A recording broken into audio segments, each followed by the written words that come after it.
Bienvenue dans Réflexions sauvages. Ici, c'est l'endroit où on se lâche. On parle de ce qui nous fait vibrer et surtout, on dit les choses comme elles sont.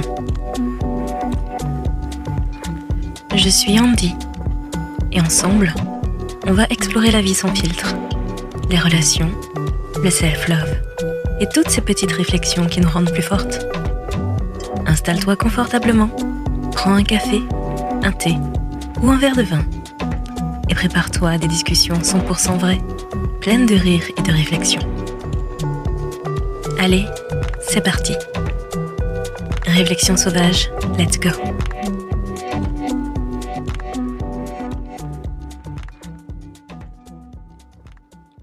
Série Les Love Langages. Parle-t-on vraiment la même langue? Épisode 1. Découvrir son propre love langage. Salut à tous! Dites-moi si ça vous parle. Vous avez déjà eu l'impression d'aimer quelqu'un de tout votre cœur? Genre vraiment, vous y mettez toute l'énergie de votre être, mais l'autre ne capte rien. Comme si vous lui offriez des fleurs, et lui, il voit juste des mauvaises herbes. Bah écoutez, moi ça m'est arrivé plus d'une fois. Mais en fait, ce n'est pas que l'autre est nul. Enfin, pas toujours. C'est juste qu'on ne parle pas la même langue. Non, je ne parle pas d'avoir un crush suédois rencontré en Erasmus. Je parle des love langages. Ouais, c'est comme un Google Translate de l'amour. Mais qui marche un peu mieux quand même.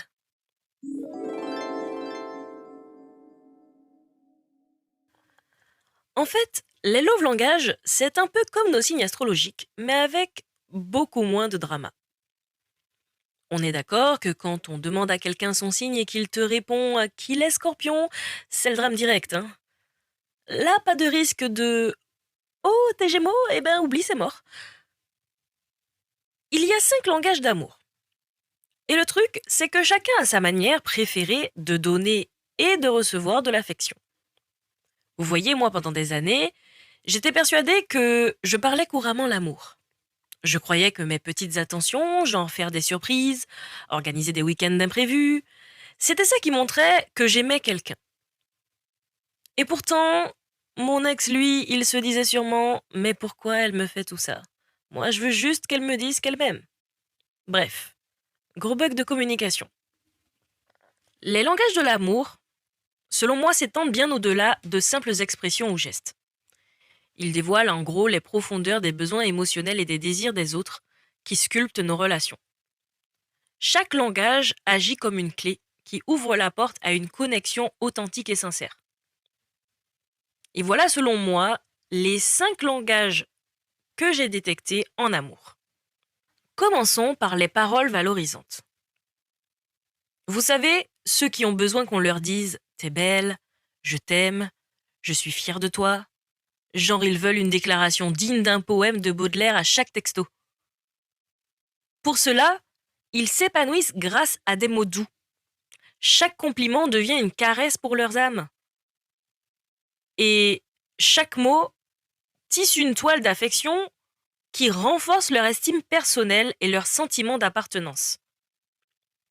Imaginez alors l'impact d'une phrase délicatement choisie, d'une déclaration résonnant comme une douce mélodie dans le cœur de l'autre.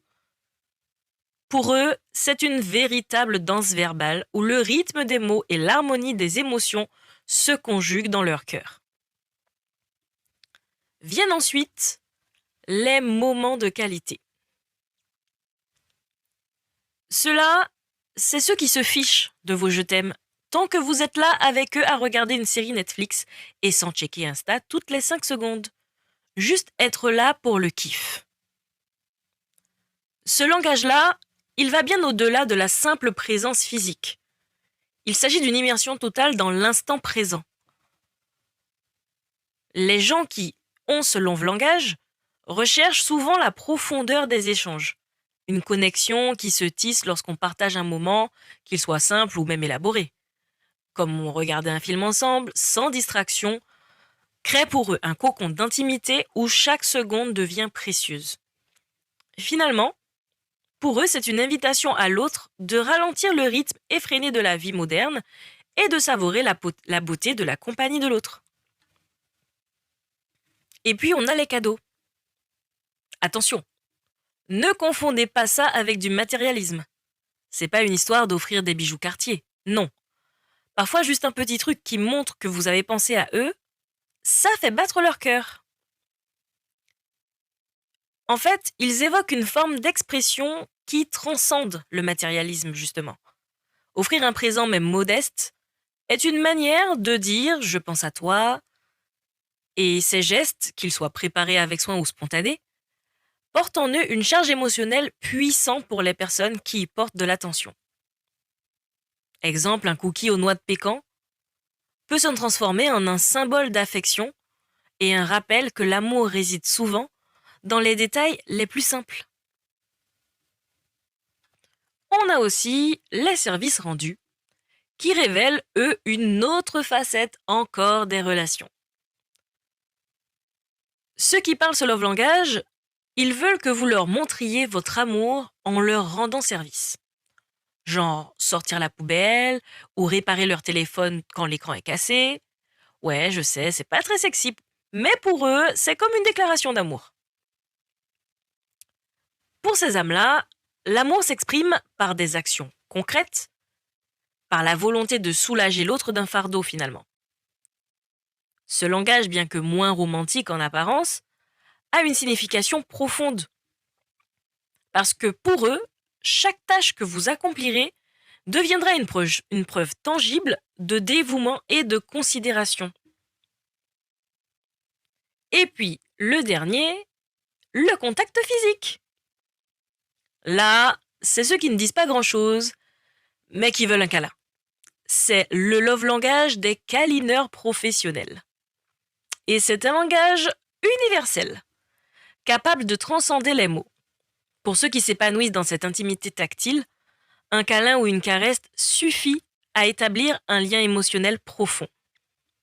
Ces gestes simples possèdent le pouvoir de réconforter et de rassurer. Genre une main dans les cheveux, et c'est parti, ils se sentent compris. Ce contact physique, finalement, transforme les silences en une compréhension mutuelle, créant pour eux un espace où l'affection peut fleurir sans réserve. Et c'est quoi le game changer dans tout ça? C'est que quand on sait quel est son langage d'amour, tout devient plus simple. Parce que ce n'est pas que l'autre ne vous aime pas. C'est juste que souvent, on ne parle peut-être pas votre langue. C'est comme si tu étais en France à parler italien. Sauf que là, t'as pas Google Traduction pour dire à l'autre « c'est bon, je t'aime, arrête de m'ignorer ».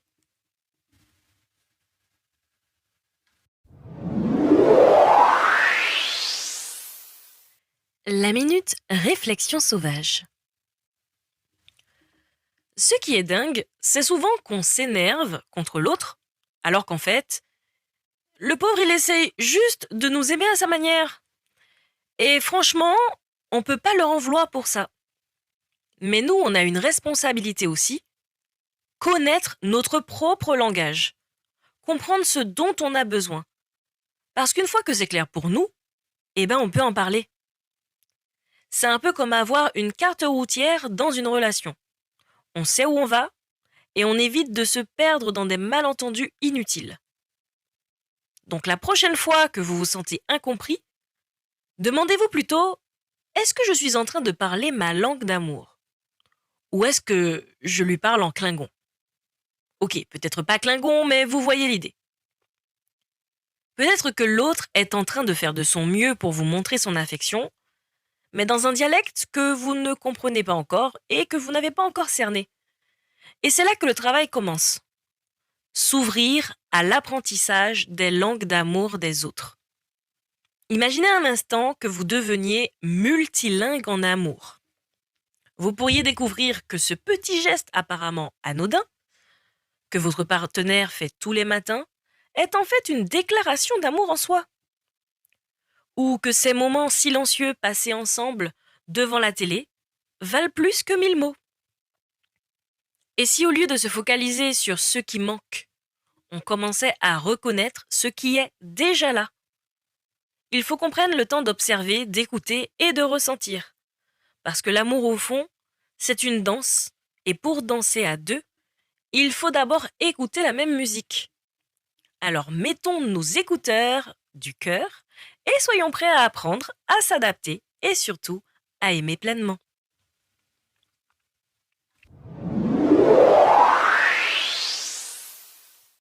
Les conseils sauvages. Bon, vous êtes prêts pour les petits tips de la semaine? Voici comment découvrir votre propre love language sans prise de tête.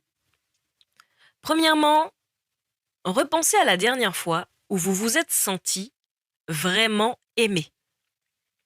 Genre quand vous vous êtes dit « Ok, là je suis sur un petit nuage ». Est-ce que c'était parce qu'on vous a dit quelque chose de mignon? Ou plutôt parce que quelqu'un vous a pris dans ses bras? Deuxièmement, demandez-vous ce qui vous manque quand vous vous sentez ignoré. C'est là que se cache souvent votre langage d'amour. Si vous voulez des compliments mais que l'autre ne vous dit rien, vous êtes peut-être un ou une adepte des paroles valorisantes. Troisièmement, faites le test avec vos proches. Oui, vos amis aussi peuvent être vos cobayes. Demandez-leur s'ils se sentent plus aimés quand vous leur faites un cadeau ou quand vous leur proposez une soirée cocooning. C'est ludique et ça vous aide à mieux comprendre comment eux, ils communiquent. Quatrièmement, et c'est un autre exercice sympa, faites une liste, oui je sais, j'adore les listes, des petites attentions qui vous touchent le plus. Par exemple, est-ce que vous vous souvenez d'un moment où quelqu'un a préparé votre plat préféré rien que pour vous? Ou peut-être que c'était ce jour où on vous a aidé à déménager, sans que vous ayez besoin de demander. Ensuite, notez vos propres réactions aux gestes d'amour des autres. Si un câlin chaleureux vous remplit de joie, le contact physique est probablement important pour vous. En revanche, si un geste attentionné, comme faire la vaisselle, vous rend tout guilleret, les services rendus pourraient bien être votre love langage. Sixièmement, il faut réfléchir à la manière dont on exprime naturellement son affection. Si on aime offrir des cadeaux? Ou passer des après-midi entiers à papoter avec un ami cher? Ces comportements sont souvent des indices précieux sur le love langage d'amour. Ensuite, écoutez votre cœur. C'est peut-être cliché, mais votre intuition est souvent votre meilleur guide. Si quelque chose vous fait sentir aimé, il y a de fortes chances que ce soit un pilier de votre love langage. Et le dernier conseil, c'est qu'avec toutes ces astuces, vous êtes normalement paré pour un voyage introspectif, vers la découverte de votre propre manière d'aimer et d'être aimé. Et souvenez-vous, il n'y a pas de mauvaise réponse, juste une meilleure compréhension de soi-même et des autres. Alors amusez-vous à explorer, à partager et à célébrer ces nouvelles découvertes.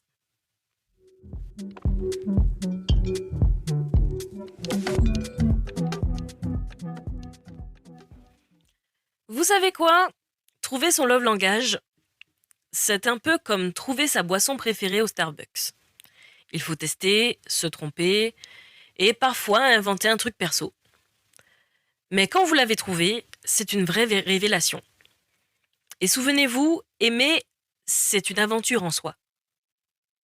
Alors il faut apprendre son love langage et assumer ses besoins. Et surtout, être fier de ce qui nous fait vibrer. Parce qu'une fois qu'on comprend soi-même, tout le reste devient plus simple. Allez, on se quitte sur cette citation du jour. L'amour, c'est comme une playlist Spotify. Si ça ne matche pas, il suffit de changer de titre jusqu'à ce que ça groove. À la semaine prochaine pour parler des love langages qui clashent et comment éviter la cacophonie. D'ici là, prenez soin de vous et restez sauvages. À très bientôt.